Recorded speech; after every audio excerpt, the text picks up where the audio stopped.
কোরআনে কারীম জানিয়েছে ইয়া হাসরাতান আলাল ইবাদ মা ইয়াতিহিম মির রাসূলিন ইল্লা কানু বিহি ইস্তাহজিউন। সূরা ইয়াসিন 23 নাম্বার পারার প্রথম নাম্বার পৃষ্ঠা 7 নাম্বার লাইনের 2 নাম্বার রুকের এটা 30 নাম্বার আয়াতে আছে। এটা আমি তাফসিরে ইবনে কাসির থেকে বলছি।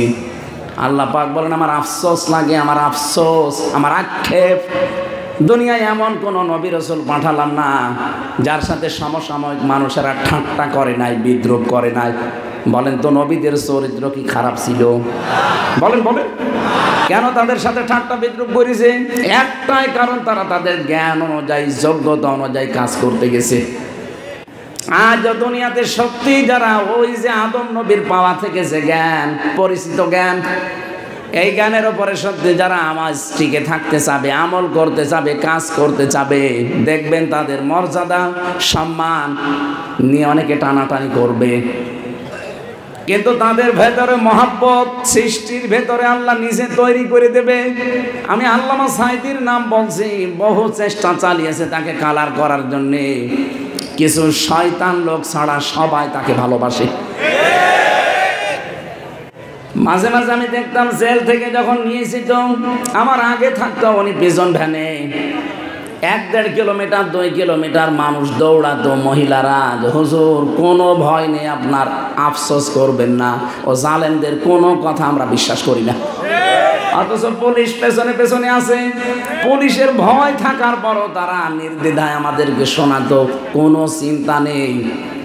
ওই যে ফাঁকা দিয়ে একটু মুখ বের করলে দেখতাম মহিলারা কিছু দৌড়াচ্ছে, চিনি না জানি না, অথচ ওর ভেতরে মহব্বত তৈরি করে দিয়েছে আল্লামার জন্য কে?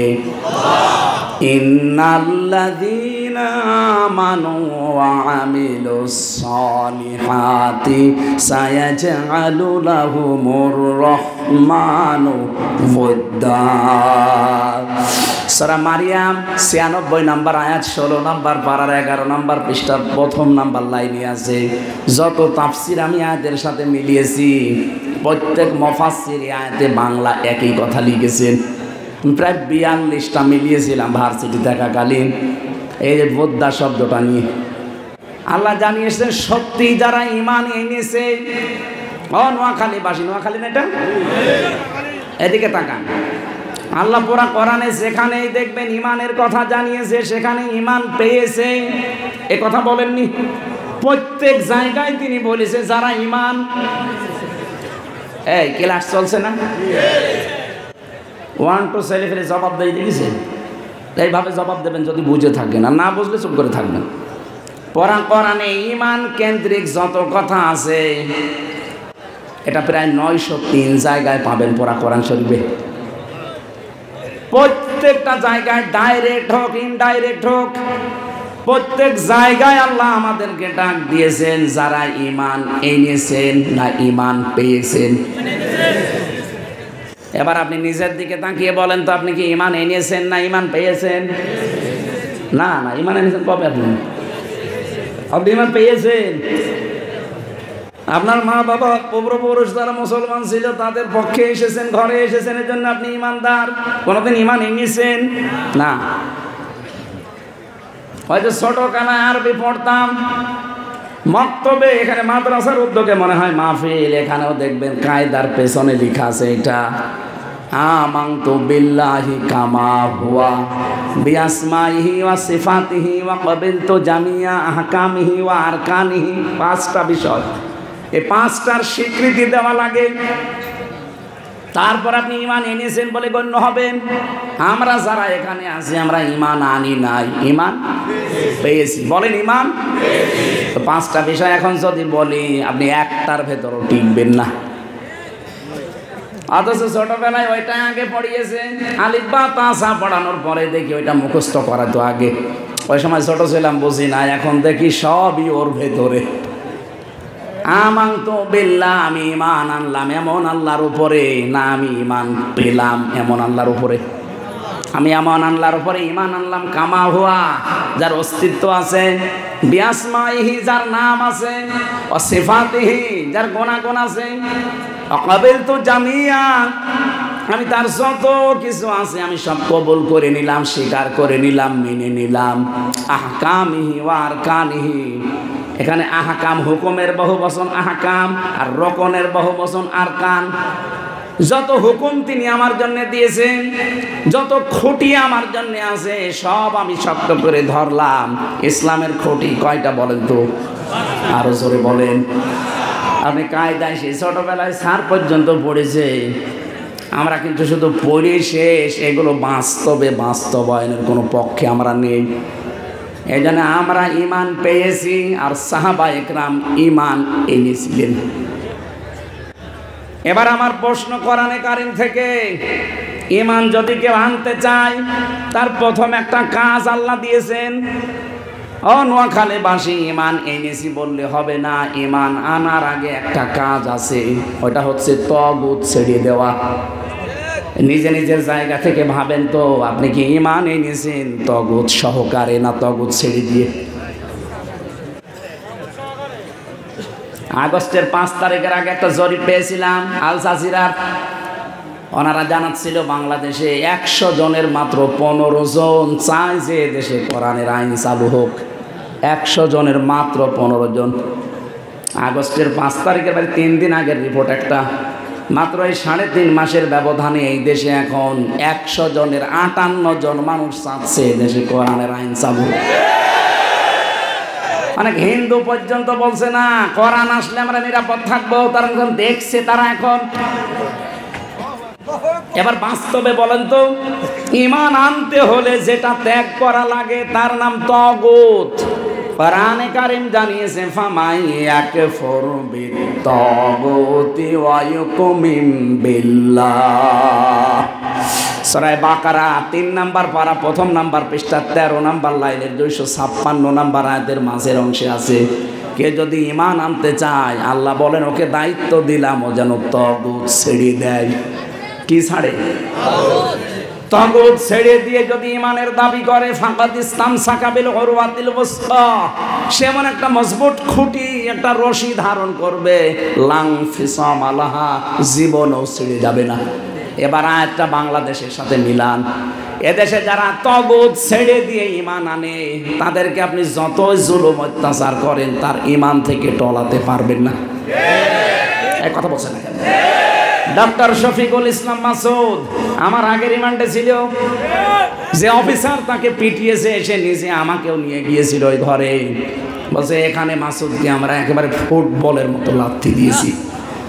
7-8 জন মিলে এই ঘরের ভেতরে তার চোখ বেঁধে এমন ভাবে লাথি দিয়েছি, ফুটবলকে যেভাবে মানুষ 4-5 জন মিলে মারে ওইভাবে মেরেছে।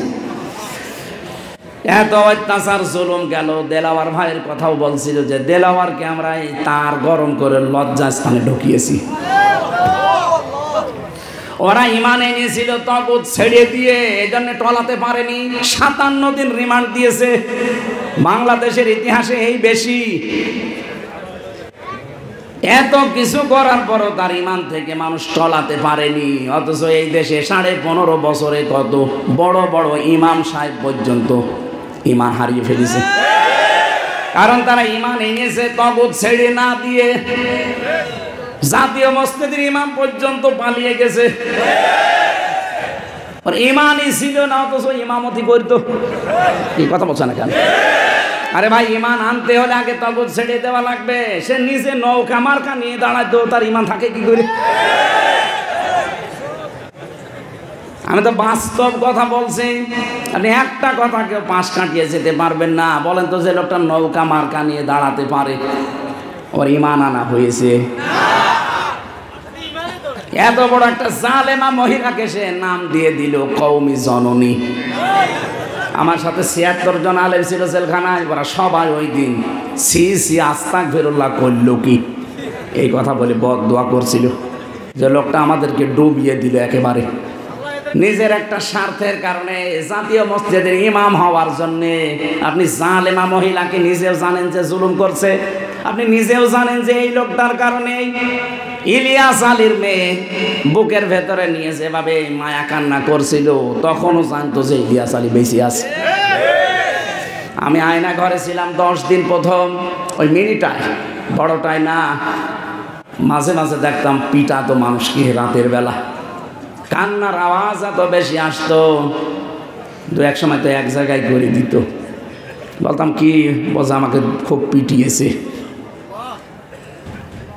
বললাম এই জায়গার ছাড়া আরো গুরুত্বপূর্ণ কোনো জায়গা না, এছাড়া বড় জায়গা আছে, আমাদেরটা একটা ছোট, অথচ 2 বছর 5 বছর 7 বছর পড়ে আছে, কেউ জানে না দুনিয়ায়। এইটাই যদি এত কঠিন হয়, বিগ যেটা বড় যেটা আয়নাঘর, সেটা শুনতাম নাকি ওইটার সাথে ভারতের মাটির নিচ দিয়ে সুড়ঙ্গ পথ করা আছে, বেশি ঝামেলা করবা তোমারে কিন্তু মাছের খাবার বানিয়ে দেব, এই কথা বলতো। ইনি না, এনার কলিগরা আমারও রিমান্ডে 10 দিনে কি কথা বলেছে, যা বলতে বলছে এটা যদি না বলেন তাহলে আপনার বউ তুলে নিয়ে আসবো। এই দেখেন কোরআন শরীফ আমার সামনে এই কথা আমারে বলেছিল যে আপনার বউ তুলে নিয়ে আসবো। তখন আমার ম্যাডামেরও বাচ্চাটার মাত্র 7 মাস বয়স, ওই অবস্থায় ওর শরীরে চলে না, আর তুলে নিয়ে আসতো। আমি জানি, আমি যদি না বলতে চাইতাম ওর তো চরিত্র নেই, ওরা ঠিক তুলে নিয়ে আসতো। রাত 12টা 1টার দিকে হঠাৎ করে এসে 4-5 জন মুখ বাঁধা, রেডি হন। কি রেডি হবে? তোমার নিয়ে যাব, মানে মনে হচ্ছে ছেড়ে দেবে। সব মুখ বেঁধে গাড়ির ভেতরে নিয়ে খালি ঘোরায়, কোথায় কোথায় নিয়ে যায় কেউ তো জানে না। হঠাৎ রাত 2টা 3টার দিকে দেখবেন গাজীপুর জঙ্গলে, অথবা ওই যে টাঙ্গাইল মধুপুর জঙ্গলে, কি এখানে কি দৌড় দেন, ছেড়ে দিলাম। যেই দৌড়াবেন পেছন দিক থেকে গুলি করে বলবে ক্রস ফায়ারে মরে গেছে। এই চলছিল দেশে, আমি নিজে তো দেখেছি, এই চলছিল। ওই সময় আমার মনে হচ্ছিল ইলিয়াস আলী বেঁচে আছে, কিন্তু ওনারে মনে হয় এই যে 23-এর দিকে মেরে ফেলিস। অথচ মায়া কান্না করছিল না তার মেয়েটাকে বুকের ভেতরে নিয়ে, তোমার বাবাকে যদি বেঁচে থাকে আমি বের করে দেব। আরে আপনি জানেন তো বেঁচে আছে, ওই সময় বের করে দিলে তো ওগুলার এতিম হয় না।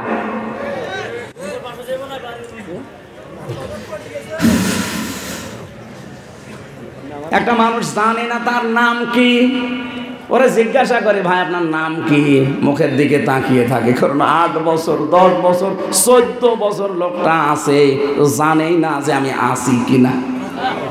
এত বড় বড় নখ হয়ে যায়, এত বড় বড় নখ, চুল দাড়ি গোপ, মনে হচ্ছে জঙ্গল থেকে বেরিয়ে আসতেছে।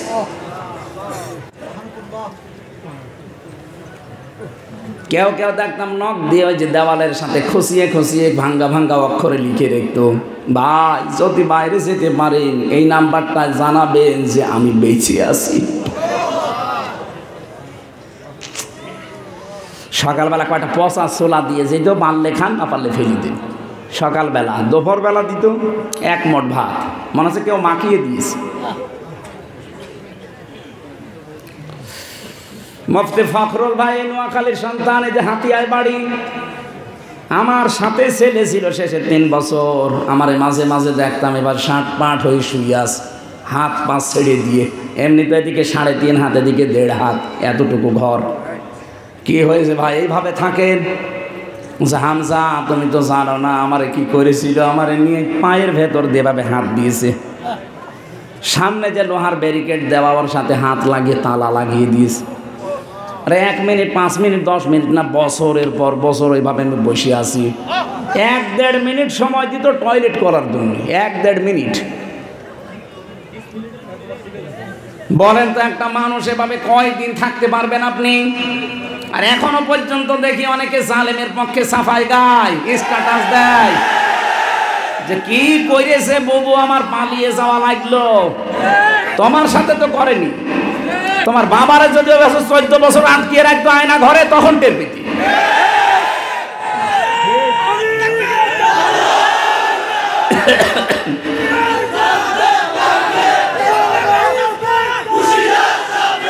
আলহামদুলিল্লাহ ভাই, না আপনি জানেন যে লোকটা জালেম, এরপরও সাফাই গান কি করে? আপনি অনেক কিছুর খবর জানতেন, এত বড় আলেম, এত বড় পীর, এত বড় ইমাম, তগুত ছেড়ে না দিয়ে ইমান এনেছে, এজন্য ইমানের কোনো দাম নেই। বাতাস পাল্টিয়েছে, পালিয়েছে। পৃথিবীর ইতিহাস আপনি পাল্টিয়ে দিলেন। পৃথিবীর ইতিহাসে আমি এমন কোন ইতিহাস পড়িনি যে একবারে 350 এমপি পালিয়ে চলে যায়। এমনকি জাতীয় মসজিদের ইমাম পর্যন্ত চলে গেছে। উনি এসেছিল আবার 1.5-2 মাস পরে জোর করে ইমামতি করবে, জনগণ জুতা দিয়ে পিটিয়েছে। পরের দিন আবার স্ট্যাটাস দিয়েছে যে জুতা মেরেছে কিন্তু আমার গায়ে লাগেনি। মানুষের বিবেক মরে গেছে। তো জুতা গায়ে লাগবে? জুতা তুললেই তো মারা হয়ে যায়। এই কথা বলে না কেন? এই জন্য ইমান আনার আগে যে কাজটা, এটা যদি আপনি না করেন, দেখতে মনে হবে যে জান্নাত থেকে পালিয়ে এসেছেন, কিন্তু আপনার ইমান টিকিয়ে রাখতে পারবেন না। আমি আশা করছি কথা বুঝেছে। কি কথা বলে না কেন? জালেমদের বাড়ি ঘরগুলো আমাদের জন্য আল্লাহ নিদর্শন বানিয়েছেন। সূরা নমল 20 নাম্বার 19 নাম্বার পারা 20 নাম্বার পৃষ্ঠা 7 নাম্বার লাইনের 52 নাম্বার আয়াত। এটা বাড়ি যে আমার প্রত্যেকের মনে হয় পড়া দরকার, একবার করি। আল্লাহ রাব্বুল আলামিন বলেন, ফাতিলকা বুয়ুতুহুম খাবিয়াতাম বিমা যালামু। এখানে যারা আরবি গ্রামার বোঝে, আলেম যারা, তাদেরকে বলছি, দেখেন তো আল্লাহ যেন এইভাবে আঙ্গুল দিয়ে দেখিয়েছেন, ফাতিলকা বুয়ুতুহুম, বাইতুন না, বুয়ুত বহু বছর, হোম জমির। আল্লাহ যেন আগস্টের 5 তারিখে বিকাল বেলায় আয়াতটা আবার নাজিল করেছে আরেকবার। এইভাবে দেখাচ্ছেন, এই সেই ঘরগুলো খাবিয়াতান, আমি জনশূন্য করে দিয়েছি, বিমা যালামু, জুলুমের কারণে। আয়াতটা কত বাস্তব আমি নিজে দেখেছি। কুষ্টিয়ায় হানিফের বাড়ি, বিকাল 5টা বাজতে বাজতে ওর বাড়ির ইট পর্যন্ত মানুষ খুলি নিয়ে চলে গেছে। ওটা এখন জনগণের পায়খানা। আল্লাহ বলেন, বিমা যালামু, এদের জুলুমের কারণে আমি আল্লাহ ওদের বাড়ি ঘর পর্যন্ত অভিশপ্ত করে দিয়েছি। আমি একটা চিন্তা করেছিলাম যে এত বড় একটা নেতা, কাওয়া কাকুর পরে তার স্থান ছিল কি? হানিফের নাম শোনেননি? তার বাড়ি এখন যান, পায়খানার প্যান পর্যন্ত খুলি নিয়ে চলে গেছে। এত দাপট ছিল এই দেশে, এত এত নিকৃষ্ট পরিণতি আল্লাহ কেন করলো? আর এখন জনগণের টয়লেট হইলো কেন? আমি 16 সালে একবার হজে গিয়েছিলাম, ওইটার সাথে মিলালাম। হজ করার সময় চারিদিকে 7 চক্কর মারলাম। এরপরে উপরে যে দেখি পেটে ব্যথা। এক পুলিশকে ডাক দিলাম, ইয়া আখি তাআল, এদিকে আসেন। এখানে আশপাশে কোনো ফার্মেসি আছে? আমার পেটে দারুণ ব্যথা করছে। এতক্ষণ তো আমার ভালোই লাগছিল। পুলিশ আমারে বলছে, ইয়া হাজিউল হুজ্জা তাইনা বিলাদুকা, ও হাজি, দেশ কোথায়? যে তুমি বাংলাদেশ, বাংলাদেশ থেকে এসেছি। ওর ভাষা দিয়ে আমারে বলছে, হাজি আপনি জানেন না এটা কোন জায়গা? না তো। আবু জাহেলের বাড়ি। আপনি এখনো পায়খানা না করে দাঁড়িয়ে আছেন, তাড়াতাড়ি করে। পায়খানা করে দেখি আমার পেটের ব্যথা ভালো হয়ে গেছে। না, আমি সুবহানাল্লাহ বলার জন্য না, এখানে একটা শিক্ষা আছে। আল্লাহ যেন আমাকে জানাতে চাচ্ছে, হামজা এত টাকা খরচ করে 6,500 কিলোমিটার দূর থেকে আসলে, আরে শয়তানের মাকে বাড়িতে পায়খানা না করে চলে যাবা, তাড়াতাড়ি করো। আমার মনে হচ্ছে আগস্টের 5 তারিখের পরে আপনি সারা দেশের দিকে তাকান। আমি তো 630টা থানার কম বেশি প্রায় জায়গায় আমার এখন যাওয়া হয়ে গেছে। যেখানেই যাই দেখি জালেমদের বাড়ি ঘর সব জনশূন্য, সবগুলো জনশূন্য হয়ে পড়ে আছে। আপনি ঢাকার ওই বাড়িটার দিকে তাকান, কত আবেগ নিয়ে মানুষ সেখানে যে চুমা খেত বাড়িতে, অথচ বাড়িটা এখন জন টয়লেট, জাতীয় টয়লেট হয়ে গেছে। 8-9 জন 10 জন একবারে যাচ্ছে দেখছি, কেউ এদিকে কেউ এদিকে কেউ এদিকে, মনে হচ্ছে যে জামাত বদ্ধ টয়লেট চলছে। আমার মনে হয় অনেকের পেটে ব্যথা, এই ব্যথা দূর করার জন্য জায়গায় যাচ্ছে। এ পর্যন্ত ছিল জালেমদের, এর পরেরটা আমাদের, নাকি বলবো না? নিজেরটা আবার নিজের গায়ে লাগবে না তো? আল্লাহ পাকের পরেরটা আমাদের জন্য দিয়েছেন। কোন সূরা মনে আছে? এটা সূরা নমল। কোন সূরা? 19 নাম্বার পারা, 20 নাম্বার পৃষ্ঠা, 7 নাম্বার লাইনের 52 নাম্বার আয়াত। যে কোনো তাফসির বাংলায় যে পড়বেন আপনার ঈমান আরো দৃঢ় হবে যদি শিক্ষা নিতে পারেন। এর পরেরটা যেহেতু আমাদের জন্য, এবার শোনেন, ইন্না ফি যালিকা লায়াতাল লিকাউমিন ইয়ালামুন। এখানে যারা আলেম যারা দেখবেন দুইটা তাকিদ দেওয়া আছে, ইন্না আর লামে তাকিদ। আল্লাহ বলেন অবশ্যই অবশ্যই এর ভেতরে শিক্ষা আছে যারা জ্ঞানী সম্প্রদায় তাদের জন্যে। জালেমদের বিশাল শিকড় যদি আমি আল্লাহ কেটে দিয়ে ওদের বাড়ি ঘর পর্যন্ত আজ উজাড় গৃহ বানিয়ে দিতে পারি, পরিত্যক্ত করে দিতে পারি, আগামীতে যারা চেয়ারে বসবে তারা যদি জনগণের ওপরে জুলুম করে, আমার আল্লাহ বলেন তাদের বাড়ি ঘর শ্মশান হয়ে যাবে। এজন্য আমরা সাবধান থাকবো। আমার কথা ছিল যদি ঈমান আনতে চান তাগুত ছেড়ে দেবেন। তাগুতটা কি এইটাই তো অনেকে জানে না। মা মানা তাগুত লোগাতনা সারহান, তাগুত কাকে বলে, এর পারিভাষিক আবিধানিক কি, এটা কত প্রকার, কিভাবে আপনি তাগুত চিনবেন। তাগুত প্রধানত 7 প্রকার। কত? এটা যদি কারো ভেতরে থাকে তাহলে তার ঈমান আনা এখনো হয়নি, ওগুলো আগে ছেড়ে দেওয়া লাগবে। বলছিলাম প্রথম হচ্ছে তাগুত তারা যারা অহংকারী। কারো ভেতরে যদি অহংকার থাকে বুঝবেন ওর ঈমান আনা হয়নি। এই কথা বোঝেন? শয়তান ছিল তাগুত, সে ছিল অহংকারী। আনা খায়রুম মিনহু খলাকতানি মিন নার ওয়া খলাকতাহু মিন তিন।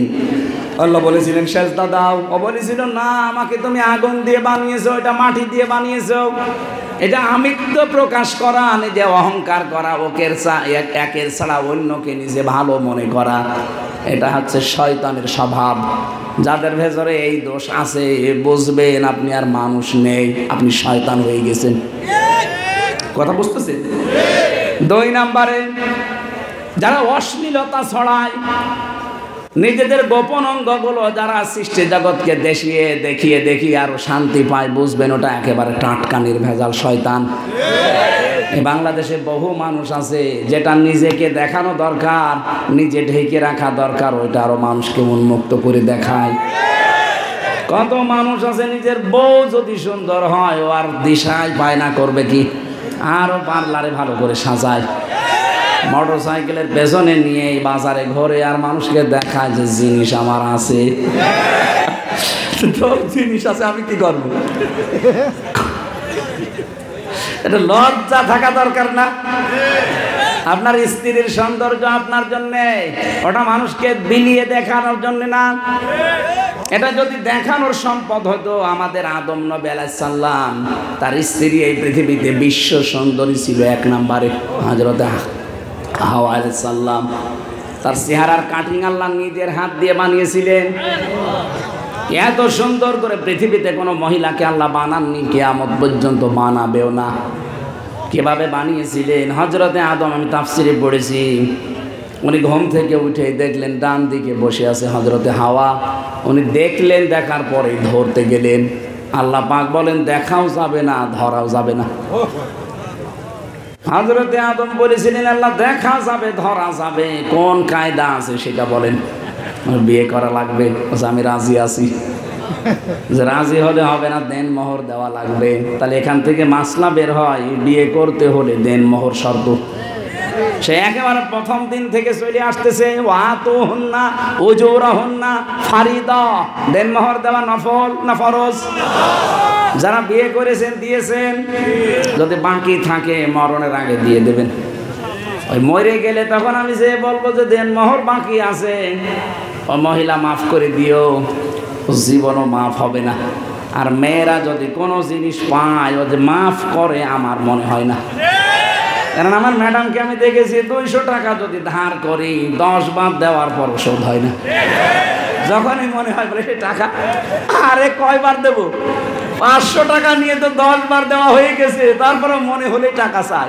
আর আপনার দেন মোহর মাফ করে দিয়েছে, পুরা বাদ পারি। ও যদি লজ্জার খাতিরে বলেও থাকে বাসর ঘরে মাফ হয়নি, ওটা দেওয়া লাগবে। আর আল্লাহ ফরজ করেছে, ওটা বউ মাফ করার কে? কে দেন মোহর ফরজ করেছে? কে? আল্লাহ। এখন যদি শাহাবুদ্দিন সাহেব আমারে বলো হুজুর জেলখাটা মানুষ আপনি, আমি একটা সারা জীবন নামাজ কালাম পড়ছে, আপনি তো মুসাফির মানুষ, মজলুম মানুষ, আপনার দোয়া কবুল হয়, আপনি এক কাজ করে আপনি আমার মাফ করে দেন, আমি আজকে থেকে আর নামাজ কালাম পড়বো না। আমি যদি বলি ঠিক আছে মাফ করে দিলাম, হবে? নামাজকে আমি দিয়েছি?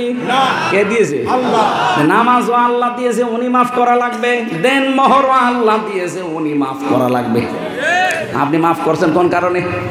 আর আমি জানি বললাম না মেয়েরা জীবনও মাফ করবে না, ও লজ্জার খাতিরে বাসর ঘরে কিছু বলতে পারে না, এই জন্য বলে ঠিক আছে যা। আমার ম্যাডামের মতো যদি 1 টাকা 10 বার চাই, ও দেন মোহর মনে হয় 10 বার নেওয়ার জিনিস হলে 10 বারই চাইতে। আশা করছি যারা দেননি এই কয়েক টাকা, এখন যদিও অনেকে লোক দেখানোর জন্য অনেক বেশি করে, এটা ঠিক না, সমর্থ অনুযায়ী করবেন, এটা দিয়ে দেওয়া লাগবে। হযরতে আদম বলেছিলেন মাবুদ দেন মোহর দেওয়ার আমার কিছু নেই। আল্লাহ বলেন আমি একটা আমার শেষ নবী মুহাম্মদুর রাসূলুল্লাহর নামে 10 বার দরুদ শরীফ পড়ো, ওইটাই দেন মোহর হয়ে যাবে। আমার মনে হয় এইরকম শরীয়ত যদি এখন থাকতো যে দেন মোহর শুধু দরুদ শরীফ পড়লেই শোধ, এক একজন 50টা করে বিয়ে করত। দেন মোহর বাকি আছে, দিয়ে দেবেন তো ইনশাল্লাহ। আর একটা মাসলা বলি আজকে থেকে, নোয়াখালী আলেমদের জেলা, সারা বাংলাদেশ জানে নোয়াখালী কুমিল্লা এই 2টা আলেমদের জেলা। এখান থেকে শরীয়ত যেন অন্তত কার্যকারী ভূমিকা পালন করে। শরীয়তে আছে বিয়ে করলে দেন মোহর দেওয়া লাগবে যেমন ফরজ, অলিমা করা লাগবে এটা সুন্নাত। অথচ আমাদের দেশে এখন অলিমা নেই, আছে শুধু বরযাত্রী। স্যারকে জিজ্ঞাসা করেন অলিমা করেছে কিনা, করেন, বরযাত্রী খেয়েছে। আমিও পারছি না, কারণ আমি জানতাম না ওই সময়, এখন আমি জানি। এ স্যারের অবস্থা বলে অলিমা করেছিলেন, করেন, বরযাত্রী গেছে। কোন শরীয়তে পেলেন আপনি বরযাত্রী যাওয়া লাগবে? মেয়ের বাড়ি থেকে যদি জোর করে কেউ একটা পানও খায় সেটাও জুলুম। আর আপনি 200-250 মানুষ নিয়ে তার মাথার উপরে চাপিয়ে দিচ্ছেন। ও তো 22 বছর 25 বছর এত কষ্ট করে একটা মেয়ে মানুষ করে দিলেও ওর তো অন্তত শুকরিয়া আদায় করা দরকার। তারপরও 250-300 মানুষ নিয়ে আপনি ফকিরের মতো নির্লজ্জ মানুষ যারা বরযাত্রী যায়, এদের মতো ছোট লোক আজকে থেকে বরযাত্রী জীবনে আসাবেন না। কারণ এটা ইসলামে নেই। ইসলামে আছে অলিমা। অলিমা কি ছেলের বাড়ি হয় না মেয়ের বাড়ি? আশা করছে, আমার মনে হয় এটা মানবে না, কারণ এতদিনের অভ্যাস একবারে পাল্টায়। তারপরও শরীয়ত যেহেতু এটা মেনে নেওয়া লাগবে, আজকে থেকে কোনো বরযাত্রী আর যাবে না। আওয়াজ দিচ্ছে না, তার মানে যাবে। বরযাত্রী আর জীবনে কোনোদিন যাবে? কারা কারা যাবেন না দেখি? হ্যাঁ, আন্দাজে হাত তুলেন না, মুনাফিক হয়ে যাবেন। তোলেন তোলেন তোলেন, তাড়াতাড়ি তোলেন। আলহামদুলিল্লাহ, এলাকায় মেয়ে বিয়ে দিয়ে শান্তি পাওয়া যাবে। অলিমা করবেন যদি আপনার সামর্থ্য থাকে। আমার ভাইরা, আমি যে কথা বলছিলাম মেয়েদেরকে, বিশেষ করে নিজের স্ত্রীকে, এটা প্রদর্শন করার জিনিস না, এটা নিজের আয়ত্তে রাখার জিনিস। যারা নিজের স্ত্রীকে, মেয়েকে, বেটার বউকে, বোনকে, ফুফুকে, নিজের মাকে আরো উলট পালন করে আরো মানুষকে দেখান, আর যারা দেখিয়ে নিজেরাও মজা পান, মনে করবেন আপনি শয়তান দ্বারা দখল হয়ে গেছেন। বাজার ঘাটে যাওয়া যায় না কিছু মানুষের যৌনতার কারণে, এমন উশৃঙ্খল পোশাক পরে শয়তান পর্যন্ত চিন্তা করে কত নিচে নেমেছে। আগে সন্তান 4 পিস ছিল, ওখান থেকে 3 পিস, এরপরে 2 পিস। এখন বিশ্ববিদ্যালয়ে মাঝে মাঝে যে দেখি ও আর নেই 2 পিস, 1 পিস করে এসেছে। একটা যুবতী মেয়ে, 18 বছর, 20 বছর, 22 বছর বয়স, 1 পিস পরে বুকে কোনো ওড়না নেই, আর মাথা তো সেরকম। বলেন তো কেমন লাগে? ফার্স্ট ক্লাস শয়তান। একবার যশোরে, ওই সময় বিশ্ববিদ্যালয়ে মাস্টার্সে ছিলাম, যশোরে নামলাম, ওই যে ফালবাড়ি মোড়ে দেখে একটা মিছিল আসতেছে ইফটিজিং এর বিরুদ্ধে, ডাইরেক্ট অ্যাকশন। চিন্তা করলাম এখানে যদি আবার কোনো পুলিশ থাকে, এমনি তো হুজুর দেখলে সমস্যা, না জানি আবার ধরে কোন সালের অপরাধী বলে চালিয়ে দেয়। ঢুকলাম পাশে এক চার দোকানে, ঢুকে দেখি এক পুলিশ চা খাচ্ছে। আরে ভাই, আপনার যন্ত্রণায় আসলাম আর আপনি আমার সাথে। হুজুর একটা কথা বলবো, বলো। এই যে মিছিল আসতেছে ইফটিজিং এর বিরুদ্ধে ডাইরেক্ট অ্যাকশন, সরকার আমার দায়িত্ব দিয়েছে মিছিল পাহারা দেওয়ার জন্য কোনো অঘটন না ঘটে। এই যশোর MM কলেজের মেয়েরা সামনের সারিতে যেভাবে মিছিল করছে, এক হাতে ব্যানার আর এক হাতে এইভাবে চালাচ্ছে ইফটিজিং এর বিরুদ্ধে ডাইরেক্ট অ্যাকশন। আমি তো যুবক মানুষ, যা দেখছি মনে হচ্ছে ইফটিজিং আমি আগে করি। ঠিকই বলিস, আপনি দায়িত্ব আশা করছি যৌনতা ছড়ানো এখন থেকে বন্ধ করেন। ভারতের এই সংস্কৃতিগুলো আমাদের বন্ধ হলে আমরা অনেকটা স্বাভাবিক হব। মালদ্বীপের মতো একটা রাষ্ট্র, কতটুকু খালি দ্বীপ, এই দেশ এখন যিনি দায়িত্বে আছেন মোহাম্মদ মইজু নাকি না, মইজু দায়িত্ব নেওয়ার পরে ভারত থেকে দুইটা জিনিস বঞ্চিত করে দিয়েছে। বলেন না, আমার সংস্কৃতি ধ্বংস করে যারা ভারতের সংস্কৃতি চাপিয়ে দিতে চায় ওদের কোনো চ্যানেল আমার মালদ্বীপে চলবে না। বাংলাদেশে এখন যারা দায়িত্বে আছেন আমার মনে হয় খুব তাড়াতাড়ি এটা করা দরকার, ভারতের এই 36টা চ্যানেল বন্ধ করে দেওয়া।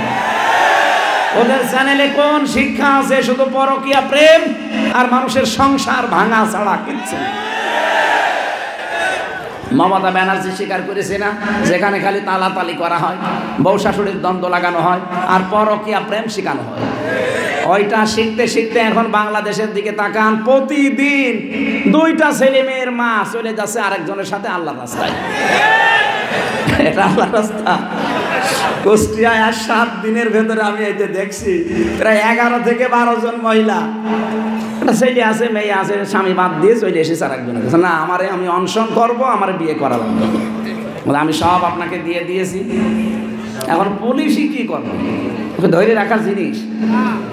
পরকীয়া প্রেম যারা করছে একটা সংসার ভাঙার, পৃথিবী ভাঙার সমান। বিশেষ করে ভাবির সাথে আর প্রতিবেশীর স্ত্রীর সাথে আর বিবাহিত মেয়েদের সাথে, এই লাইনে যারা আছেন এক্ষুনি তওবা করা লাগবে। আপনি এমনিতেই যদি অবিবাহিত কোনো মেয়ে পছন্দ হয় বিয়ে করতে পারেন, এতিম অসহায় সামর্থ্য থাকলে বিয়ে করে ফেলেন।